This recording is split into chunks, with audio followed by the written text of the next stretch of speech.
Kamusta mga kaibigan? Welcome back sa ating channel.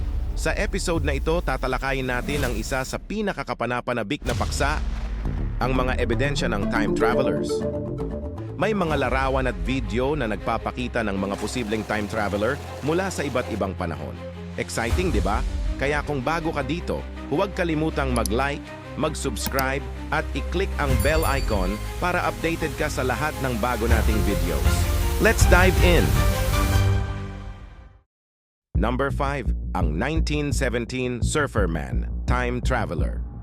Sa larawang ito nakuha noong 1917, makikita ang isang lalaki na tila suot ang modernong board shorts at mahabang buhok.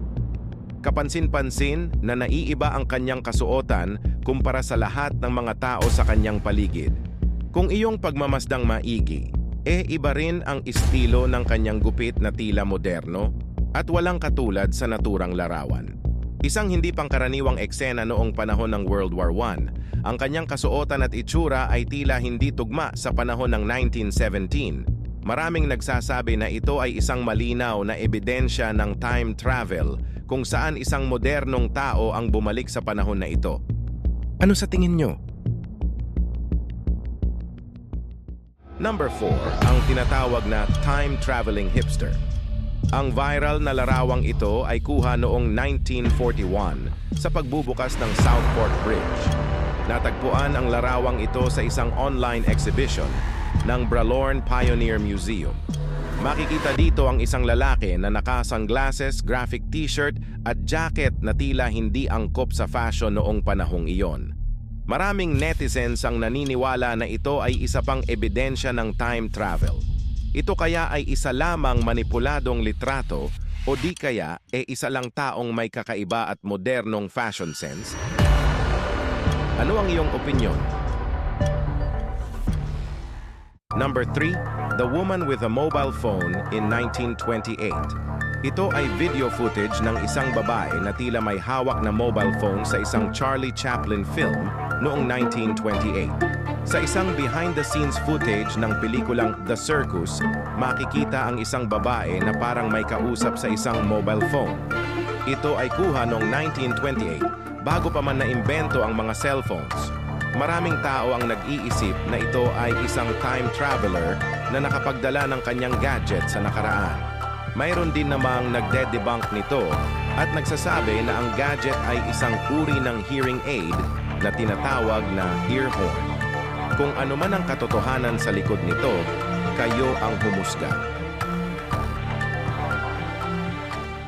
Number 2, a woman on cell phone in 1938. Sa kuhang ito makikita ang isa pang babae na tila may gamit ring isang cellphone.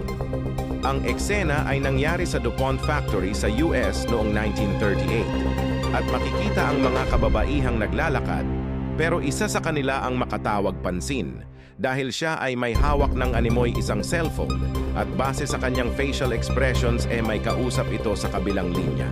May mga teorya na siya ay isang time traveler mula sa hinaharap. At katulad sa naunang video, may mga naniniwala na ito lang ay isang uri ng hearing instrument na di umano'y available na sa mga panahong iyon. At ang number 1, the Mike Tyson fight fan. Ito ay isang boxing footage kung saan ang isang fan ay tila may hawak na smartphone sa isang Mike Tyson fight noong 1995. Mapapansin na ang isa sa mga audience sa background ni Mike Tyson ay parang nagre-record ng laban gamit ang isang gadget na kawangis ng isang modernong smartphone. Ang problema, ang unang smartphone ay inilabas lamang noong 2000s. Maraming tao ang nagtataka kung paano ito naging posible at ang ilan ay naniniwala na ito ay ebidensya ng isang time traveler. Ngunit may mga paliwanag rin na ang nakitang device ay isang klase lamang ng video recorder na na-release at ginagamit na rin ng mga taong iyon. Ano ang iyong palagay?